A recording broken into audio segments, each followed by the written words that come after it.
la place de l'arbre, elle a toujours été importante, dans le sens où mon grand-père avait plusieurs hectares de verger. Il en reste quelques vestiges. J'ai pas mal de haies, des saules-têtards. J'ai replanté quelques jeunes arbres pour remplacer un peu l'ancienne génération. Et bon, moi, ce que ça m'apporte, c'est des fruits, de l'ombre et un cadre de vie agréable. Mais sinon, oui, en jus de pomme, c'est extra, hein. Les fruits, ils ne peuvent pas être plus naturels, hein. Il n'y a aucune pulvérisation, très peu d'engrais. Vraiment, en période d'extrême sécheresse et quand il n'y a plus rien, oui, couper quelques branches de saule, tout ça, oui, il y a des espèces plus adaptées, mais le saule, je sais qu'il n'y a pas de danger.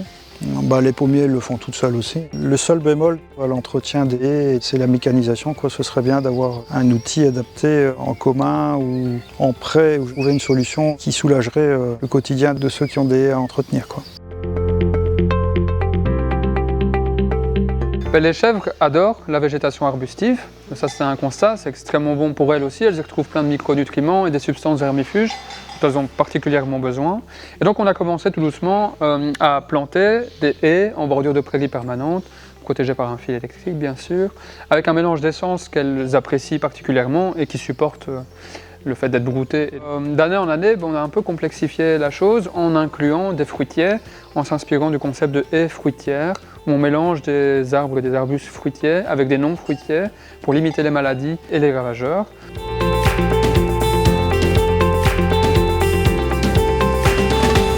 On a aussi voulu essayer de planter des arbres en parcelles cultivées et au centre de la parcelle, vraiment avec une perspective d'amélioration de la structure du sol en profondeur. Essayer de protéger aussi les cultures des extrêmes de vent ou de pluie. Chaque arbre est effectivement toujours un puits de biodiversité aussi pour être l'hôte d'auxiliaires. Voilà, c'est une parcelle d'essai qui a une dizaine d'années maintenant, qu'on observe de près. Il y a des petites contraintes effectivement logistiques à ne pas perdre de vue, notamment pour les machines plus grandes, que ce soit les moissonneuses-batteuses ou d'autres engins.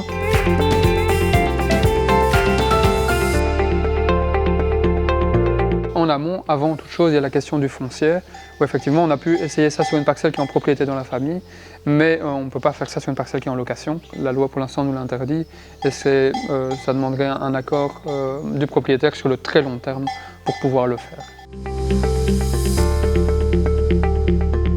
Pour moi, l'arbre est essentiel parce que, d'une part, pour le confort des animaux, l'ombrage, la production de bois, ici avec la situation en Ukraine, on se rend compte que l'énergie, c'est un problème essentiel. Au niveau paysager, puis au niveau des productions secondaires, évidemment la production de biodiversité, mais aussi la production de fruits, pourquoi pas la production de fourrage.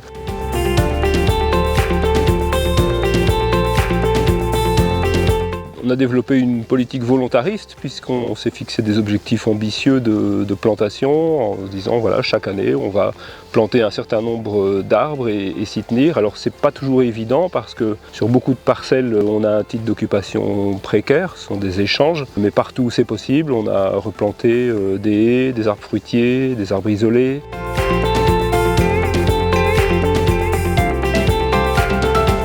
Alors il faut l'intégrer dans son travail. Il faut voir l'arbre comme une culture et donc toute culture nécessite d'y passer du temps.